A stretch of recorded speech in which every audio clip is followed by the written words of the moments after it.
Nici măcar ei nu pot să spună că sunt o formulă democratică. Ei zic că nu mai sunt o organizație secretă și că au devenit discretă. Mai să fie. Nu, sunt în continuare o organizație secretă. Lucrurile sunt clare și, din punctul meu de vedere, masoneria în România, cum o fi în altă parte, ne raportăm la Constituțiile din țările respective, dar prin raportare la România, Constituția spune următorul lucru. Articolul 40, alineatul 4. Asociațiile cu caracter secret sunt interzise. Merg pe ideea că ei, vezi, Doamne, au devenit discreți din secreți, ba mai mult, un guvern al României înțesat de masoni, pentru că ăsta e rolul lor până la urmă, ca să ajungă să controleze prin aceste mijloace oculte și guverne, și parlamente, și justiție, și poliție, și jandarmerie, și gardă de la prefectură și orice. Tot ce mișcă, tot ce zboară, tot trebuie să fie controlat de masonerie, adică se bate până și divinitatea. Deci nu există Dumnezeu, există ceva, ziditorul, sau cum îl califică ei.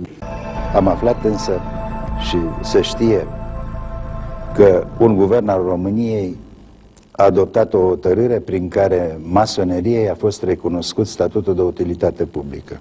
Îmi îngădui să spun că este o hotărâre de guvern clar împotriva Constituției și chiar și împotriva legii. Că acum este o batjocoră. Deci oamenii aia de elită, din cultura țării, cred că se întorc în mormânt când citesc, sigur, metaforic vorbind, listele masonilor de astăzi. Este pur și simplu această asociere, cât am perceput eu în masonerie, când văd și eu și să laudă unul și altul, etc., că am clienți, am tot felul de întâlniri în teritoriu și mă întâlnesc cu unul și cu altul și mi se atrage atenția, aveți grijă că ăla e mason, e mare în grad, etc., eu percep că este un paravan la șmecherii această masonerie. De fapt este un paravan la mafii, la asocieri, până la urmă. Dacă este să căutăm crima organizată, ea este foarte bine așezată în aceste structuri masonice.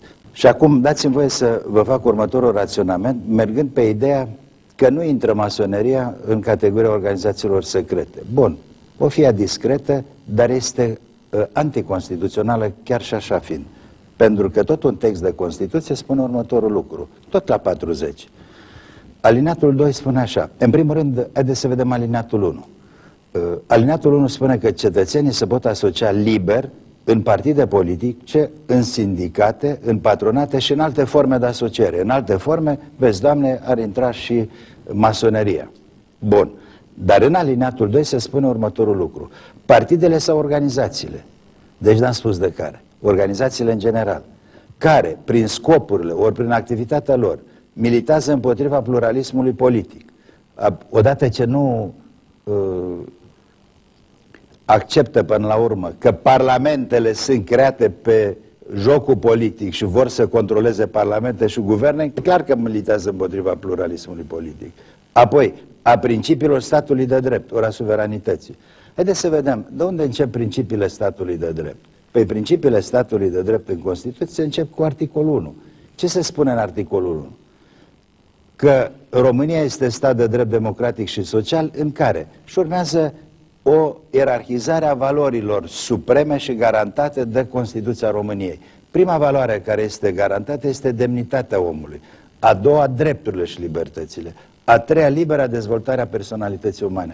Cum este posibil, pe baza acestei legi fundamentale a României, să promovăm asemenea aberații inchizitoriale? Deci este o reminiscență a Evului Mediu, care sigur într-un fel s-a menținut și în dreptul modern. Asta legat de structurile și de cât am perceput eu din ceea ce am citit că înseamnă această masonerie.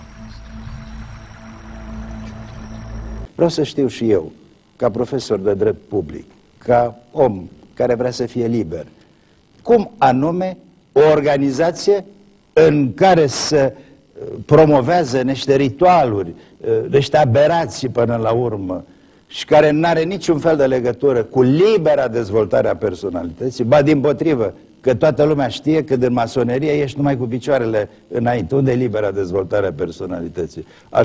Așa zisa intrare în adormire, cum se spune, înseamnă intrare în adormire până la urmă. Adică te adormi ei, au grijă ei până la urmă să facă această adormire. Deci, cu alte cuvinte, sunt în afara Constituției, sunt în afara spiritului democratic, sunt în afara valorilor care înalță ființa umană. Ființa umană trebuie să se dezvolte în spiritul a ceea ce ne înalță ca oameni.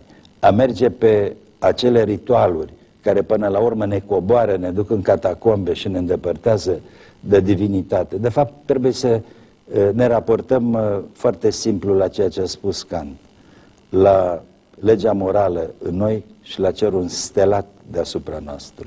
Deci nu promovează așa ceva masoneria.